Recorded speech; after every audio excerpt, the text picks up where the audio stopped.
Our app also lets you create and manage all of your proposals and invoices online. First, I'm going to show you how to create a proposal with our application. You can first select the client to whom you want to create this proposal for, as well as the address that's attached to their contact. And you can also assign this particular proposal to a group. We also offer fields for a proposal number, name, and a proposal date, as well as an area where you can leave a short, brief message. In this large field, you can type in any kind of introduction or cut and paste it from another document. And then you can add an unlimited number of line items to each proposal. We're going to add a few here. First, we're going to add a line item for services. And you can type in a description here. You can type in the date when either that particular item is going to be completed, the number of hours or quantity, a unit cost, and then we have fields for sales tax and markups or discounts. And it will keep a running total down here. We're going to also add a second line item here, and this will be something that's tangible, so a particular product. And we're going to add a quantity number in here.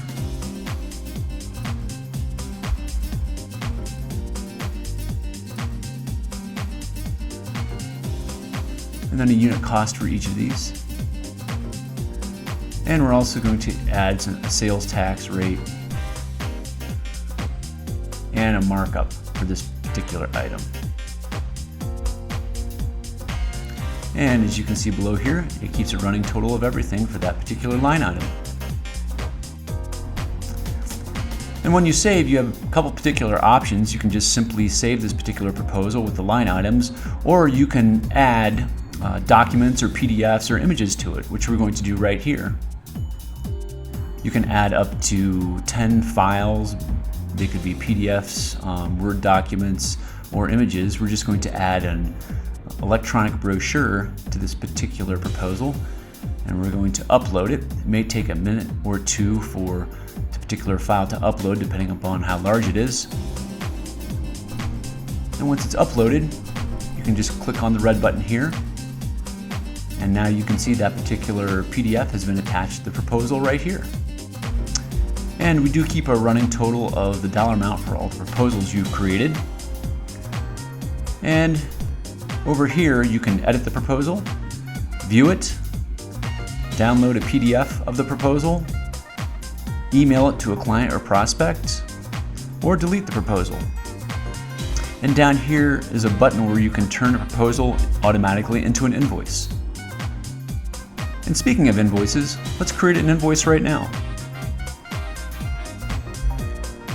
Again, you can select the contact for whom this invoice is being prepared, as well as a street address, and assign this invoice to a group. You can also create a unique invoice number and name, as well as if there's a PO that the client has for this particular invoice. And you can also set the invoice dates and the due date for the invoice also. Again, we provide a field where you can leave a brief message. And there are 3 ways you can create a line item for an invoice. The first is to add a blank line item, which we're going to do right here. And it has the same fields for line items as proposals do, so we're going to give this particular item a name and a description here. You can create a date for this particular line item, when it occurred. You can add the quantity or hours, as well as a unit cost to this line item. And if you want, you can also add a sales tax rate and a markup or a discount. And here's the running total. Now we're going to import a time entry that's already been entered into a particular project. So looks like we've got a couple time entries here to choose from. We're going to select this time entry and add this to this invoice. And we'll scroll down, and now you can see here's this time entry with a description of the entry. We're going to revise the name of the entry. And we're also going to assign a unit cost to the hours for this time entry. And here's the running total for that particular line item. Finally, we're going to import an unbilled expense into this invoice, and this was created in the finances area. So right here is a particular unbilled expense that was assigned previously to this client, so we're going to turn that into a line item. And here it is right here. So we're going to add a description to this line item. And we're also, here's the running total. And we're also going to add a sales tax rate for this item as well as a markup. And there's your subtotal for that. And now we're finally going to save this invoice.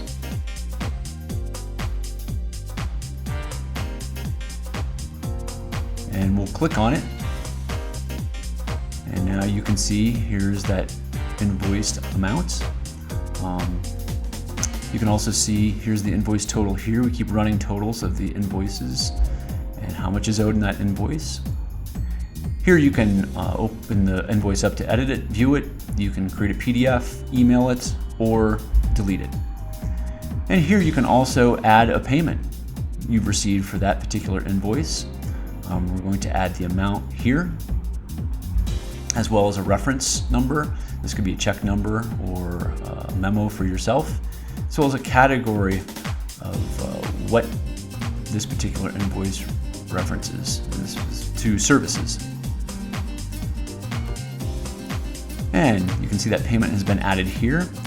And in the running totals area, you can also see that there's a payment received, and that's also reflected in the running total of amounts due on invoices. In the left-hand column here is where you can view invoices and proposals by groups. So there's a group of open invoices, a group of proposals, active invoices, active proposals. You can also view invoices and proposals by particular contacts right here. And a couple other things you can do in this area. You can import a proposal template. You can save a proposal as a template. And you can also manage all the groups that occur in that left-hand column.